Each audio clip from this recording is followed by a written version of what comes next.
ইমাম বুখারী রাহমাতুল্লাহ আলাইহি বুখারী শরীফের মধ্যে বিভিন্ন ধরনের হাদিস এনেছেন। উনি সহিহ হাদিস যেভাবে পেয়েছেন সেভাবে তিনি নিয়ে এসেছেন।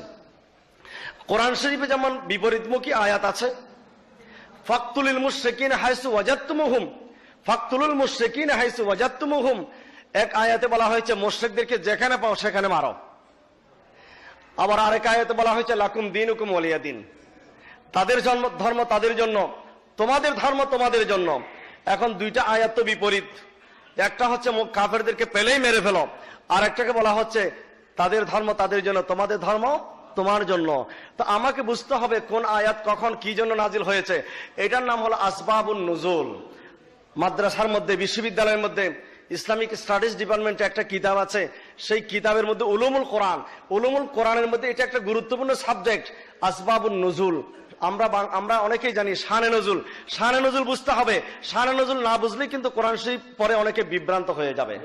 যেমন ইন্নামা আনা বাশারুম মিসলুকুম, এই আয়াত পরে অনেকে বেঈমান হয়ে গেছে। দলিল দিচ্ছে নবী তো আমাদের মতো মানুষ। বলে কিরকম, কেমনে? বলে কোরআন শরীফে আছে কি, ইন্নামা আনা বাশারুম মিসলুকুম, আমি তোমাদের মতো মানুষ। এটা কেন নাজিল হয়েছে, এটার শানে নজুল যদি না জানি তাহলে তো বিভ্রান্ত হয়ে যাবে, নিজেও বিভ্রান্ত হবে, মানুষকে বিভ্রান্ত করবে। এটার শানে নজুল জানতে হবে। এটা কাফেরদের শানে নাজিল হয়েছিল। কাফেররা মনে করত যে রসুল এটা তো কিরকম হবে, এটা তো কোনো মানুষ হতে পারে না, এটা হবে আল্লাহ, এটা হবে অদৃশ্য একটা জগতের মানুষ। রসুল যিনি হবেন তিনি বাজার করতে পারবেন না, রসুল যিনি হবেন তিনি খাওয়া দাওয়া করতে পারবেন না, রসুল যিনি হবেন তিনি পোশাক পরতে পারবেন না। মা লিহাজার রসুল ইয়াকুলুত তাআম ওয়া ইয়ামশি ফিল আসওয়াক, ইনি কেমন রসুল যিনি চলাফেরা করেন, যিনি বাজারে চলাফেরা করেন, যিনি আমাদের মতো খাওয়া দাওয়া করেন, উনি বিয়ে শাদী করেন। এটা ছিল আপত্তিটা, ছিল কাদের? কাফেরদের। আল্লাহ বলেন রসুল আপনি তাদেরকে বুঝিয়ে দিন যে আমি তোমাদের মতো মানুষ, আমি তোমাদের ভিতর থেকে এসেছি, আমি তোমাদের জন্য এসেছি, তোমাদেরকে হেদায়েত করার জন্য এসেছি। জোরে বলেন সুবহানাল্লাহ। এটা কাফেরদেরকে বোঝানোর জন্য, কাফেরদের প্রশ্নের জবাব দেওয়ার জন্য আমার নবীকে আল্লাহ নির্দেশ দিয়েছেন। এখন মুসলমান নামদারিরা সে আয়াতকে নিজেদের জন্য বানিয়ে নিচ্ছে, নবী আমাদের মতো। আল্লাহ বলেছেন ওই কাফেরদেরকে বাহ্যিক আকৃতিতে, বাহ্যিক চলাফেরায়, বাহ্যিক সুরতে আমি তোমাদের মতো, বাস্তবিক হাকিকত কিন্তু আমি তোমাদের মতো না। তো এখন কোন মুসলমান যদি সে আয়াতকে নিজেদের জন্য টেনে নেয় তাহলে বোঝা যাচ্ছে তারা নিজেদেরকে নিজে কাফেরদের কাতারে নিয়ে যাচ্ছে। যেটা কাফেরদের জন্য নাজিল হয়েছে এই আয়াতকে তারা নিজেদের জন্য টেনে নিয়ে যাচ্ছে। ইন্নামা আনা বাশারুম মিসলুকুম, সেটা দেখেছো তুমি সূরা মায়েদার 15 নম্বর আয়াত, ক্বাদ জাআকুম মিনাল্লাহি নূরুন ওয়া কিতাবুম মুবিন, সেটা দেখো নাই? লাকাদ জাআকুম রাসূলুম মিন আনফুসিকুম আজিজুন আলাইহি মা আনিতুম হারিসুন আলাইকুম বিল মুমিনিন রাউফুর রাহিম, এটা তুমি দেখো নাই? ক্বাদ জাআকুম বুরহানুম মির রাব্বিকুম, এটা তুমি দেখো নাই? ইন্না আরসালনাকা শাহিদান ওয়া মুবাশশিরান ওয়া নাদিরা, এটা তুমি দেখো নাই? ওয়াল্লামাকা মা লাম তাকুন তা'লামু ওয়া কানা ফাদলুল্লাহি আলাইকা আযীমা, এটা দেখো নাই? লা তারফাউ আসওয়াতাকুম ফাওকা সাওতিন নবী ওয়া লা তাজহারু লাহু, এটা তুমি দেখো নাই? ইয়া আইয়ুহাল্লাযীনা আমানু লা তুকদ্দিমু বাইনা ইয়াদাইল্লাহি ওয়া রাসূলিহি ওয়াত্তাকুল্লাহ, এটা তুমি দেখো নাই? শুধু একটা আয়াত দেখে টান দিয়ে একদিকে দৌড় দিলে হবে না, বাকিগুলোও দেখতে হবে। সুতরাং কোরআন শরীফ আল্লাহ বলেছেন ইউদিল্লু বিহি কাসীরা ওয়া ইয়াহদি বিহি কাসীরা, কোরআন শরীফ পড়ে অনেকে হেদায়েত পাবে আর কোরআন শরীফ পড়ে অনেকে বিভ্রান্ত হয়ে যাবে। আজকে বিভ্রান্ত হচ্ছে কি হচ্ছে না? ওয়াস্তাগফিরুহুর তাফসীর করে নিজেও বিভ্রান্ত হয়ে গেল মওদুদি, এবং তার অনুসারীদেরকেও বিভ্রান্ত করে ফেললো। বলে ওয়াস্তাগফিরুহু, আল্লাহ কেন ক্ষমা চাইতে বললেন? তাফহিমুল কোরআনটা খুলে দেখুন, মওদুদি সাহেবের শেষ খণ্ড, সেখানে লেখা আছে আল্লাহ রসুলকে আল্লাহ কেন ক্ষমা চাইতে বললেন। বলে এই জন্য ক্ষমা চাইতে বলেছেন, নবী নবুয়তি দায়িত্ব পালন করতে গিয়ে অনেক ভুল ত্রুটি করেছেন, সেই সমস্ত ভুল ত্রুটির কারণে আল্লাহ তাকে ক্ষমা চাইতে বলেছেন।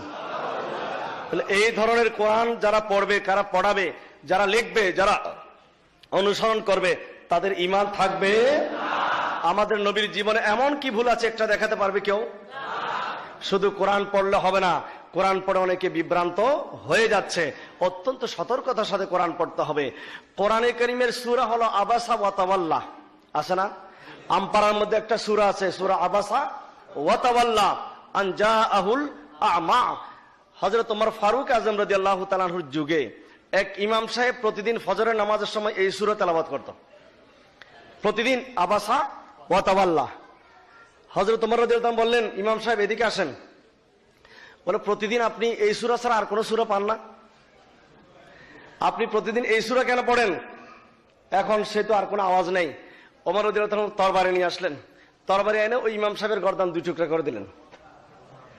এখন বলুন কেন এই কাজটা করলেন? ইমাম সাহেব তো খারাপ কাজ করে নাই, ইমামতি করেছেন, নামাজ পড়িয়েছেন, নামাজের মধ্যে কোরআন আয়াত তেলাওয়াত করলেন, কোরআনের বাইরে তো করেন নাই, কোরআনের ভিতর থেকে তেলাওয়াত করেছেন। এরপর ওমর রাদিয়াল্লাহু তাআলা তাকে গর্দান 2 টুকরা কেন করে দিলেন? দেখা গেল সেই আসলে বাহ্যিকভাবে ইমাম, বাহ্যিকভাবে মৌলানা, বাহ্যিকভাবে মাথায় পাগড়ি, বাহ্যিক মুখে দাঁড়িয়ে আছে, ভিতরে সে মুনাফিক। কারণ কোরআন কারীমের মধ্যে অনেক সূরা আছে নবীর শানে, আমার রাসূল পাকের শানে, সেই সমস্ত আয়াত সে দেখলো না, সেই সমস্ত সূরা দেখলো না। শেষ পর্যন্ত সেই আবাসা ওয়াতাওয়াল্লাহ কেন খুঁজে নিল? এটাতে সেই বাহ্যিকভাবে দেখাতে চাচ্ছে এই আয়াতটা, এই সূরাটা নবীজির বিরুদ্ধে। জোরে বলো নাউযুবিল্লাহ। কোরআনে কারীমের কোন সূরা কি আমার রাসূলের বিরুদ্ধে আছে? কিন্তু ওই যে কুল ইন্নামা আনা বাশারুম মিসলুকুম, যেই আয়াতের মধ্যে নবীর শান বর্ণিত হয়েছে, সেই সমস্ত আয়াত তারা খুঁজে পায় না, যেগুলাতে টেনে আমাদের মতো বানানো যায়, আমাদের মতো দোষে গুণে মানুষ বানানো যায়, ওই সমস্ত আয়াতগুলো টেনে টেনে নিয়ে আসে। এটার নাম তাফসির না, এটার নাম হচ্ছে ভ্রান্ত তাফসির। ওয়ালাইকুম আসসালাম রাহমাতুল্লাহ। ইস্কান্দার ভাই জানতে চেয়েছেন, আমি এর আগে একটি প্রশ্নের উত্তর দিয়েছি যে রাসূল সাল্লাল্লাহু আলাইহি ওয়াসাল্লামের মাটির তৈরি, এই ব্যাপারে তিনি একটি ভিডিও গ্রুপে দিয়েছেন এবং বলছেন যে তিনি কোন আলেমকে নাকি মাটির তৈরি প্রমাণ করার জন্য বলছেন, তো উনি নাকি নূরের তৈরি প্রমাণ করার জন্য এই ভিডিওটা আপনাকে দিয়েছেন। তো আপনি ভিডিওটা দেখে উত্তর দেওয়ার কথা বলছেন। তো ভাই প্রথমে বলি, উনি বক্তব্যের ভিতরে যে কথাগুলো বললেন সবগুলো কথার উত্তর ইনশাল্লাহ আমি দিতে পারবো, তবে সময় স্বল্পতার কারণে এবং আমার প্রশ্নের উত্তরের সংশ্লিষ্ট বিষয়ের সঙ্গে না থাকার কারণে সবগুলো কথা বলবো না। তবে প্রথমে বলি, আমি ওনার বক্তব্যের কোনো উদ্দেশ্য খুঁজে পাইনি।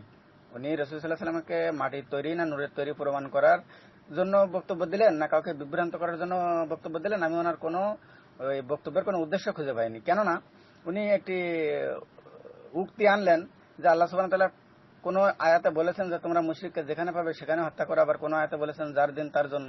কিন্তু এটা বলে তার ব্যাখ্যা না করে চলে গেলেন। অতএব এখানে বিভ্রান্ত হওয়া ছাড়া আর কিছু নেই। এটা কতটুকু যুক্তিসঙ্গত আমি জানি না, তবে আমি যেহেতু বিষয়টি আমার না, এজন্য আমি এর উত্তর দিতে চাচ্ছি না। তবে আমি যেটা বলতে চাচ্ছি সেটা হলো, উত্তর যদিও দেব না, তবে একটা ব্যাপারে না বললেই নয়, মানে ওনার বক্তব্যের উত্তর দেব না, তবে একটা ব্যাপারে না বললেই নয়। সেটা হলো যে উনি ওমর রাদিয়াল্লাহু তাআলা আনহুর নামে একটি মিথ্যা কথা বললেন। এটা খুবই গর্হিত এবং ঘৃণিত এবং পাপের কাজ। কোনো মানুষের নামে মিথ্যা বলা, আর ওমর রাদিয়াল্লাহু তাআলা আনহুর মতো একজন সাহাবীর নামে মিথ্যা বলা, এটা আসলে খুবই খারাপ কথা। ওমর রাদিয়াল্লাহু তাআলা আনহুর নামে এমন কোনো সহিহ হাদিস নেই যে তিনি কোনো মানুষকে তরবারি দিয়ে দ্বিখণ্ডিত করেছেন, এমন আরো একটি কথা তারা বলে থাকে। তো যাই হোক, আমি সে ব্যাপারে বলবো না। এখন আমি যেটা বলতে চাচ্ছি সেটা হলো, উনি যে মানে প্রশ্নের উত্তরটা দিতে চাচ্ছি আমি, যে সেটা হলো উনি ভিডিওর ভিতরে, ওনার বক্তব্যের ভিতরে এমন কোথাও তো বললেন না যে রাসূল সাল্লাল্লাহু আলাইহি ওয়াসাল্লাম নূরের তৈরি। উনি যে দলিলগুলো দিলেন, যে আয়াতগুলো আনলেন, ভাই এগুলো আমি প্রশ্নের উত্তরে তো বলছিলাম, কিন্তু এগুলো আমি বাংলাতে বলছিলাম এবং আমি সবগুলো বলিনি, এবং আমি সেখানে এমনটা বলিনি যে এখানেই শেষ, বরং আমি বলছিলাম এমন অনেক দলিল আছে। সেই দলিলই তো উনি বললেন, কিন্তু উনি আরবিতে বললেন। আমি বলছি যে রাসূল সাল্লাল্লাহু আলাইহি ওয়াসাল্লামকে বিশ্ববাসীর জন্য নিয়ামত স্বরূপ পাঠানো হয়েছে, সেটাই উনি বললেন।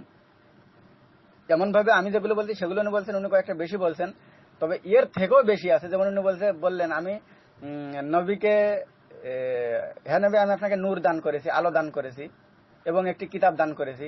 তা এগুলো তো দান করা, বা এগুলো তো মর্যাদা দেয়া, এগুলো তো সম্মান দেয়া, এগুলো তো শান। সে কথা পরে তো উনি আবার নিজেই বলছে যে রাসূল সাল্লাল্লাহু আলাইহি ওয়াসাল্লামের এতগুলো শান তারা দেখতে পায় না। তা শান কেন দেখতে পাবে না? আরে বাবা, শান তো শানই, মর্যাদা তো মর্যাদা। এই মর্যাদার দিক থেকে রাসূল সাল্লাল্লাহু আলাইহি ওয়াসাল্লামের উপরে পৃথিবীর কেউ নাই। আল্লাহ ব্যতীত রাসূল সাল্লাল্লাহু আলাইহি ওয়াসাল্লামের উপরে মর্যাদার দিক থেকে কেউ নাই, গুণের দিক থেকে কেউ নাই। এগুলোতে কেউ অস্বীকার করবে না, আর যে অস্বীকার করবে সে তো মুসলিম থাকবে না।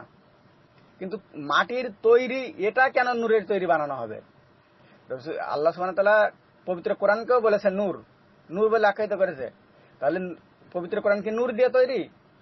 রাসূল সাল্লাল্লাহু আলাইহি ওয়াসাল্লামকে তেমনি নূর বলে আখ্যায়িত করেছে, কিন্তু নূর দিয়ে তৈরি না। যেমন বাংলাদেশের প্লেয়ারদেরকে বলা হয় রয়্যাল বেঙ্গল টাইগার, কিন্তু তারা কি টাইগারের তৈরি? তারা কি বাঘের বাচ্চা? তারা কি বাঘের পেট থেকে জন্ম নিয়েছে? না বাঘের তৈরি? এটা একটা উপমা, এটা একটা গুণ, এটা একটা সম্মান, এটা একটা নাম। এমনি রাসূল সাল্লাল্লাহু আলাইহি ওয়াসাল্লামের অগণিত পদমর্যাদা আছে। দ্বিতীয় বিষয় যেটা, সেটা হলো উনি একটা, আল্লাহ যা করে ভালোর জন্য করে, উনি একটা কথা আনছেন। এই উত্তরটা আমি অন্য একটা গ্রুপে দিয়েছিলাম, আপনাদের গ্রুপে অবশ্যই সে কথাটা বলিনি, অন্য একটা গ্রুপে সেই কথাটা বলেছিলাম। সেটা উনি এখানে বলেছে, আল্লাহু আকবার, আল্লাহ যা করে ভালোর জন্য করে, সেটা উনি বলেছেন যে এই আয়াতটা নাকি কাফেরদের জন্য। তো আমি উত্তরটা এভাবে দিই না, আমি দিয়েছিলাম পবিত্র কোরআনে এমন অসংখ্য আয়াত পাবেন আপনি যে কাফের আর মুশরিকরা তাদের নবীদেরকে মেনে নিতে পারেনি শুধু সাধারণ মানুষ এজন্য। তারা ভেবেছিল যে নবীরা সাধারণ হবে, কারণ নবীরা খাবে না, পড়বে না, বিয়ে করবে না, বাড়িঘর করবে না, হয়তো ফেরেশতাদের মতোই, অথবা যদিও সাধারণ মানুষ নবী হবে তাহলে তার কাছে হয়ে আসবে কেন, আমরা বড় লোক আমাদের কাছে আসবে, বা আমরা বাচ্চা আমাদের কাছে আসবে। এ উত্তর আমি অন্য একটা গ্রুপে দিয়েছি। আমি একথাই বলেছি, তবে উনিও একথা বলছে, কিন্তু অপব্যাখ্যা কারটা আপনারাই বিচার করবেন। আল্লাহ সুবহানাহু ওয়া তাআলা বলছে তারা তাদের নবীকে মেনে নিতে পারেনি, সাধারণ মানুষ ছিল তাই। আর উনি বলছে যে যারা এই আয়াতটাকে নিজেদের জন্য করে নেয় তারা কাফের, বা ঈমান থাকে না তাদের। আর নিজেদের জন্য করে নেয় মানে আপনি কি বোঝাতে চাচ্ছেন? আয়াতটাতে বলা হচ্ছে যে হে নবী আপনি বলুন আমি তোমাদের মতো একজন মানুষ। উনি বলছেন এটা কাফেরদের জন্য। আমি আপনাকে বলছি, আমি প্রশ্নের উত্তরে আপনাদের সবাইকে বলছি, আপনাদের উপরে বিচার থাকলো। উনি বলছে আয়াতটা যদি কাফেরের জন্য হয় তাহলে আয়াতটার অর্থ দাঁড়াবে কি? রাসূল সাল্লাল্লাহু আলাইহি ওয়াসাল্লাম একথাই, মানে আল্লাহ সুবহানাহু ওয়া তাআলা একথাই বলছে যে হে রাসূল আপনি বলুন আমি তোমাদের মতো একজন মানুষ, অর্থাৎ কাফেরদের মতো মানুষ। আস্তাগফিরুল্লাহ। এভাবে ব্যাখ্যা কেন?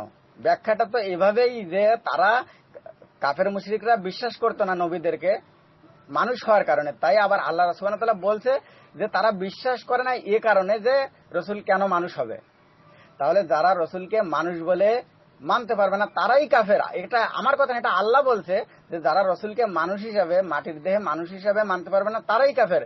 আর আপনার বক্তাও ভিডিও বক্তব্যের ভিতরে বলছে যে যারা এই আয়াত মানবে তারা কাফের, অর্থাৎ যারা রাসূল সাল্লাল্লাহু আলাইহি ওয়াসাল্লামকে মানুষ হিসেবে মানবে, মাটির দেহে মানুষ হিসেবে মানবে তারাই কাফের। তাহলে আল্লাহর কথা সঠিক না আপনার বক্তার কথা সঠিক? যাই হোক, আমি এ নিয়ে আর বাড়াবাড়ি করতে চাই না। হেদায়েতের মালিক আল্লাহ, আল্লাহ যদি চান তো হেদায়েত দিবেন, না চাইলে না দিবেন, সেটা আল্লাহর বিষয়। হেদায়েতের বাণী, প্রচারের বাণী যার যেটুকু জানা আছে সেটুকুই বলবে, এটাই তার দায়িত্ব। বাদ বাকি আল্লাহ আলম। আশা করি সবাই বিষয়টি ক্লিয়ার হবো ইনশাল্লাহ। আসসালামু আলাইকুম রহমতুল্লাহ।